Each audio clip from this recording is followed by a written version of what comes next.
Yeah, Air. There was a release the Air cut, event last night, and I mean yesterday, and David Ayer just dropped a pic out of the blue.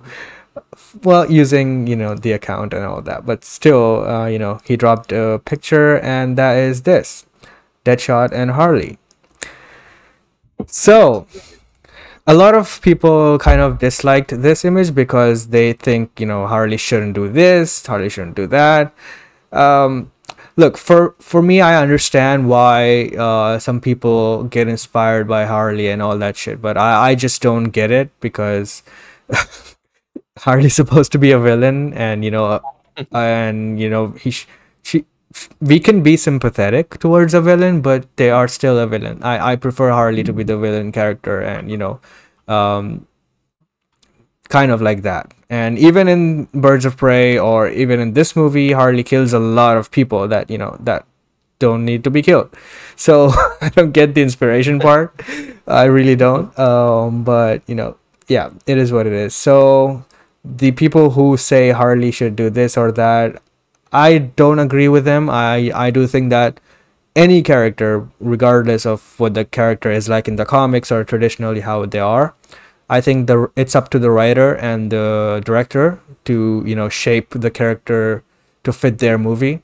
Um, so yeah, if David Ayer's choice was to have this kind of love triangle thing going on with Harley, Deadshot, and Joker, and that was one of the plot points in the movie, I don't see why that's a problem. Especially because that's not gonna connect to anything coming forward. Yeah. So I do want to see the Air cut, and I think that the first and the most important thing for me would be score. I think the score would just put the movie on another level by itself, even the same movie, you know. Yeah. So yeah, what do Because you there are guys think of still that? hints. I was just gonna say that there are still hints of the score in the movie, Yeah. and I do like it. I mean, okay, I also watched the cut. I watched the Suicide Squad, and then I watched the 2016 Suicide Squad. I really enjoyed that movie. I didn't hate it. And because we were talking before the stream started, I was just saying, like, obviously I brought up the bar scene as well. I mean, it's just the essence of the movie is still there. It's just cut Yes. up, and you can still love the characters of Harley, because I will contend, like, this is the best Harley we've had, and none of the other Harleys I've I agree. enjoyed like this one. And even though this movie doesn't even focus on her, Birds of Prey was all about her, but this still did it better. Um, Will Smith and her, they have a lot of great scenes in the movie where they talk about all the when he says "Stay evil, Dollface," and how she doesn't want to go with Joker, and I feel like there's this is such a good movie, and everything is still there, but I don't know, man. It's just we're so close to it, and yet we're just so far from it. It's a good movie. I enjoy it, and I was saying that I still prefer this kind of. I tweeted about it. I said I like both versions. I like James Gunn's. I like this movie as well, but I prefer this tone, and I don't think like anything can compare to like this kind of a tone for me. Where it's got a lot of heart and it's more serious. Yeah. I would love for the Air cut to become a thing. Mhm. And I hope it does, because it's such a easy thing to do relative to you know Zack Snyder's Justice League, where it costs a lot more money. Yeah. So if you haven't Yeah. seen the movie, if you haven't seen the 2016 Suicide Squad, maybe it's worth going back and watching it. Then you'll remember how good it still is, even though it isn't the full thing. Yeah. Exactly. I think like I watched the 2016 version again, and I didn't love it, but I liked it. I liked it, but what I loved about it was like the cast is so perfectly cast, and Yeah. some and and like you said, like the editing is, and that's where it was taken away from David Ayer, where it's chopped up and weird, weird transitions and weird, like there's writing on, like where I don't know, the writing on the screen, all that, like, and then the song drops were so either so obvious or just so loud you couldn't hear the dialogue. So I think if at least with David Ayer's version, you get like a beautiful score that we heard in the one Comic-Con trailer back in like 2015.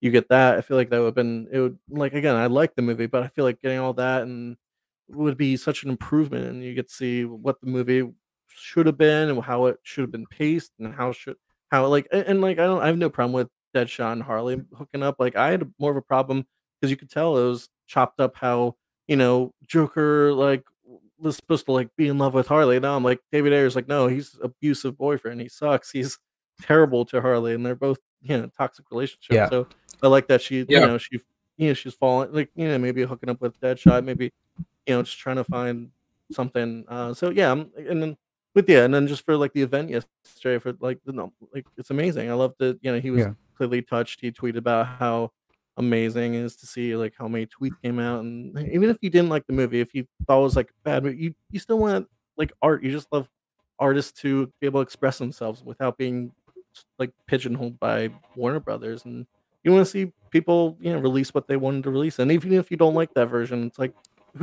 like we want to see it. Like people just want to see what he wanted to do. So I hopefully hopefully it works. Worked for Snyder Cut. Hopefully we can get David Ayer cut of Suicide Squad, and I think that'll be amazing.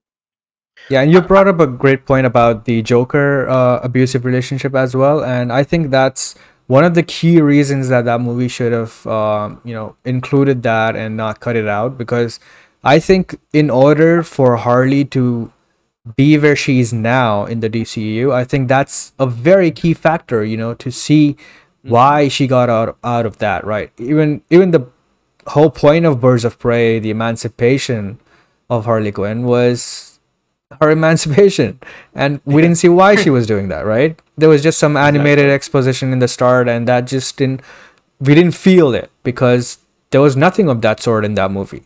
And we need to see how toxic it was, how he was so controlling, why she was starting to not feel as in love with him again anymore, and all that stuff before she breaks up with him, right?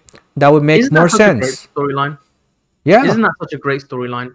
The whole Joker being a bit too abusive and she wants to move away. Like they are like the perfect couple. They're not. You know what I'm saying? Like they're not the perfect couple, but they're always the couple, right? That would never betray one another. And the fact that they would she would fall apart from him is such an intriguing storyline.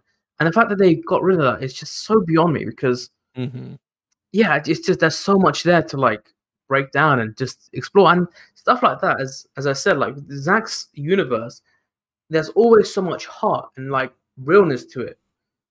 But with the Suicide Squad, it's just fun and there is a bit, but it's not the same. Right. Yeah. Yep. Rokan? Yeah.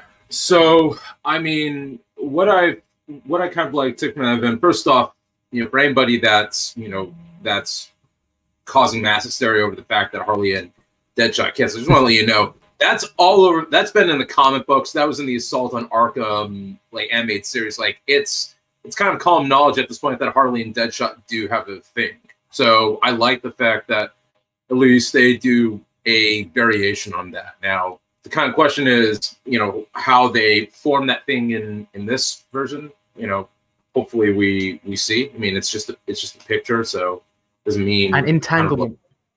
Exactly. So it could be anything at this point.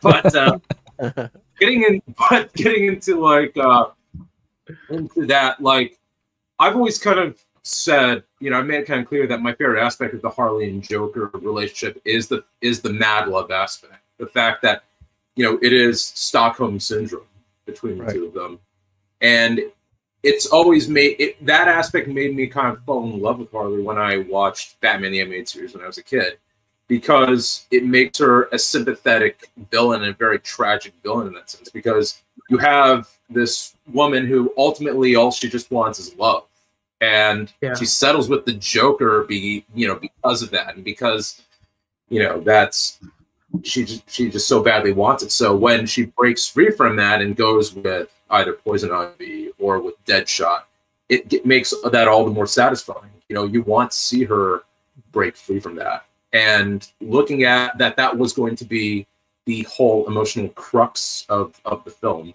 It did kind of like show us that David really didn't know the source material. He really did pay attention to what these characters are about, and it's just a shame that, you know, people in the boardroom want to turn Harley and Joker from, you know, Stockholm Syndrome to basically the DC version of Bonnie and Clyde or Mickey and Mallory. And it's dumb, and it's dumb because clearly, and I do mean this, I feel like they just did that because they didn't want to offend the hot top crowd. Exactly.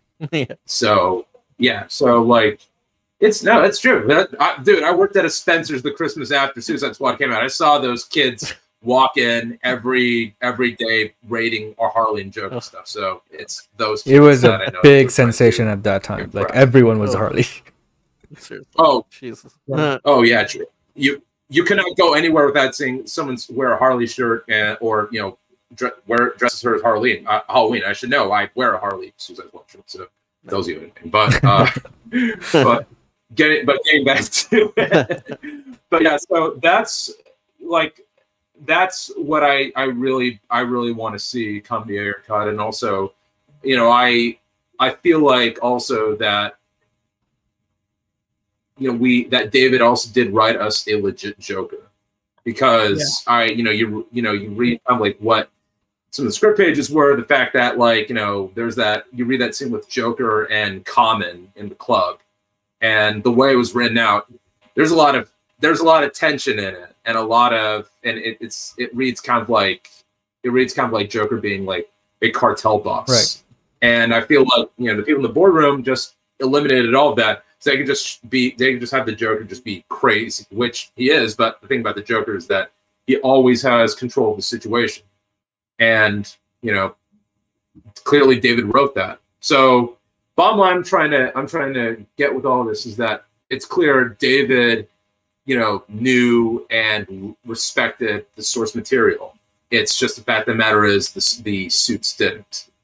And I hope, God willing, that we do see David's version in some capacity, whether it is by HBO Max, whether it is like a random home release on Blu-ray, or, you know, a one-night only deal. I would pay full price for a ticket to go watch it in IMAX. Again, I would. Same thing with Zack Snyder's Justice. Oh, me too. Yeah. Huh? You kidding me? I do it in a fucking heartbeat, you know? And why?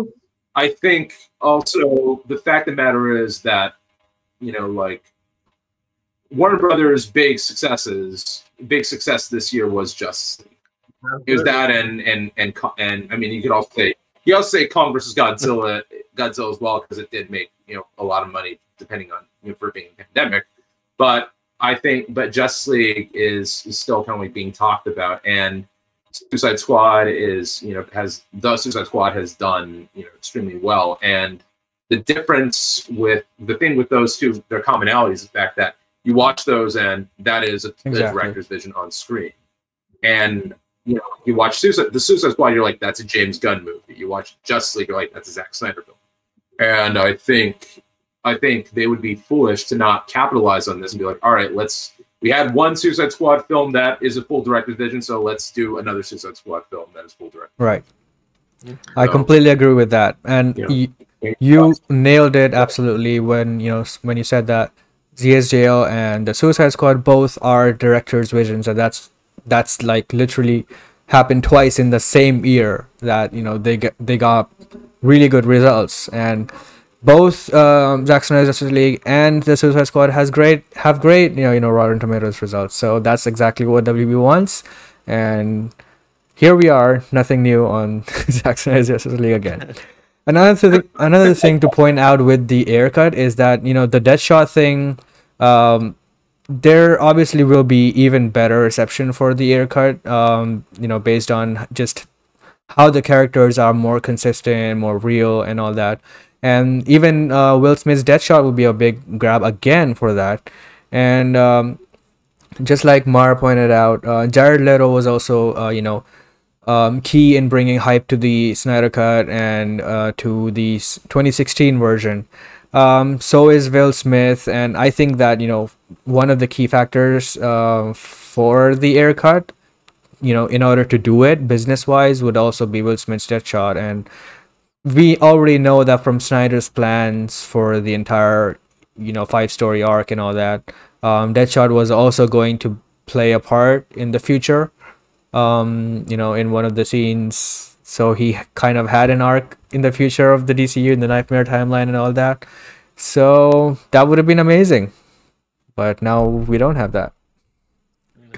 You never know, Wasted man. I'm just saying, you never know.